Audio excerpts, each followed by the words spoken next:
Hi everyone, I've got a lot that I want to talk about today, as you can see from all these tabs up here at the top. And I've had these tabs up here since yesterday. I was going to try to make a video yesterday, but I actually had to go out and had other things to do, so I just saved all these tabs since yesterday. But then I noticed this comment this morning by Diana Jesus Servant, and this is exactly what I wanted to talk about, what's in her comment over here. I wanted to talk about the prophecy in Daniel 9:24, and I just wanted to share some evidence that I believe I found that seems to confirm or suggest that the prophecy may in fact be pointing to the time of Hanukkah or Christmas. And so I'm going to go ahead and read Diana Jesus Servant comment, because this is a good summary of the calculations and the theory that has been put out concerning Hanukkah and Christmas. And so she says over here, the 1,335 days that we have been talking about is still been weighing heavily in my spirit. I often wondered and questioned the Lord, could the 1,335 days plus 40 days, sign of Jonah, which ends December 31st through January 1st, also the seventh day of Hanukkah, which many believe is the second Feast of Tabernacles, be important on Daniel's timeline. While this has been on my mind, I saw a video either yesterday or today where someone tied this into the very timeline I was praying on. Could this be a confirmation from the Lord? I guess it comes down to whether the abomination of desolation was actually when Obama stood at Christ's birthplace when the praise and worship ceased. Because if you take that and add the 1,335 days, it comes to around November 1820, which is also when the floods came, as we discussed before. Then, of course, 40 days later is the seventh day of Hanukkah, second Feast of Tabernacles, which is also when Esther was crowned queen. Many believe that Queen Vashti is like America, and as she was removed, so will judgment come on America. And like Esther, the church will be crowned as bride. Would like your take on this, sister. I felt I needed to at least mention this and see what you thought or take it further. Thanks, sister. Many blessings. Okay, and like I said, this is a very good summary of the theory, and I do believe in those calculations. I believe they're really amazing. And as you can see here, if you put in March 22nd, 2013, and you add the 1,335 days, that takes you to November 16th, 2016. And then if you go to December 25th, 2016, you see that comes out to 1,375 days. And I actually had to include the end date in the calculation for it to come out exactly to December 25th, 2016. And as you can see here, that would be the 1,335 days plus another 40 days, which brings you to the 1,375 days. So that's really amazing how that works out exactly to Christmas or the first day of Hanukkah when you add in those extra 40 days. So I do believe it's very possible that this could be one layer of fulfillment to the prophecy, although I believe the prophecy is mainly concerning Christ confirming the covenant. As always, there's a false that goes along with the true, and this would be the false version concerning the Antichrist. And I believe this is one layer of the fulfillment, but what I believe is even more likely than the abomination of desolation occurring on March 22nd is that I believe what actually happened at that time was the confirming of a covenant, because even though it wasn't an actual confirming, it was the making of a covenant. And the covenant that was made at that time would have been the unbreakable alliance. And as you can see, that was done in 2013, right around the time of Passover, right around March 22nd. And this is when Obama was greeted with children waving Israeli flags, which was parallel to when Christ rode in on a donkey, and the children were waving palm branches. And he came in a borrowed vehicle because there was something wrong with the beast, from what I remember, so he had to have a borrowed vehicle. And there was a lot of parallels at that time that this covenant was made. And as you can see here, there was even a flag that was designed that was half an Israeli flag and half a U.S. flag. And there was also some type of sign in the heavens that occurred at that time as well, that Steve Fletcher had talked about, as you can see here. And so that would take us to the midst of the confirming of the covenant, which is where we're at right now, which I believe is where the prophecy picks up again. It picks up with the abomination of desolation. I believe that's what will start off the tribulation. So I believe that the abomination of desolation that took place on March 22nd is one layer to the prophecy, but I don't believe that's the ultimate abomination of desolation. I believe that will be a future event that will most likely happen very soon. Now, in my last video, I had talked about the importance of the number 27. You can see that number comes up right here where it's talking about the covenant with many. You can see it frontwards and backwards here, like a mirror image.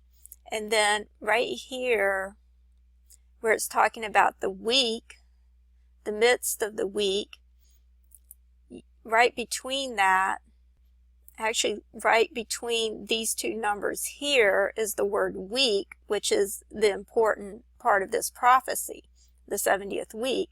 And you see it's like it's encased in these two numbers here, between these two numbers, 2677 and 2077. And we're in the year, the Jubilee year now, that ends in 77, which is part of the pattern that I talked about that alternates between the numbers 27 and 77. So I just thought that was interesting how the word week comes right between these two.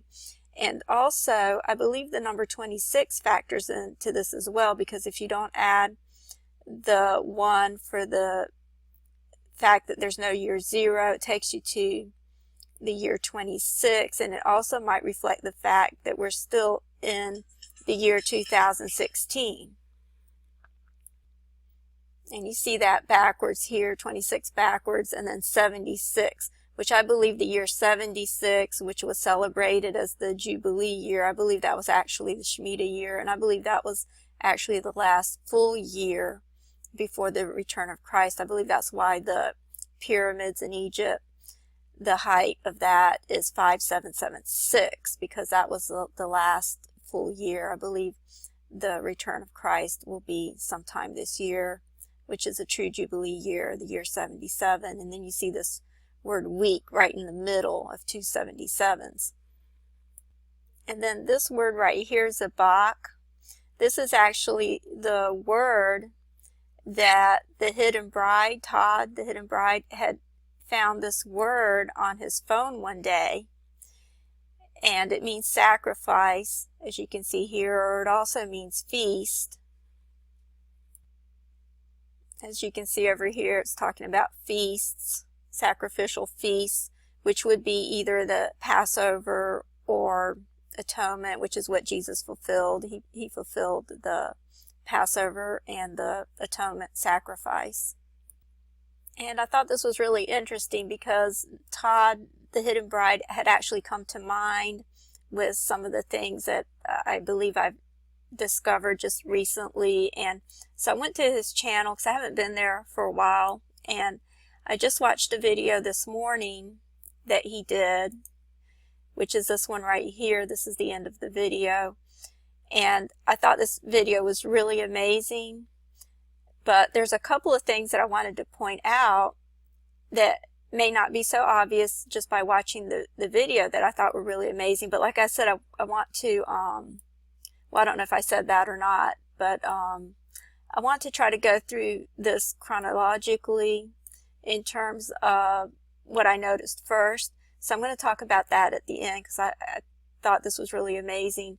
But I want to just talk about some other things that I noticed that seem to point to Christmas, and then I'll get to that towards the end.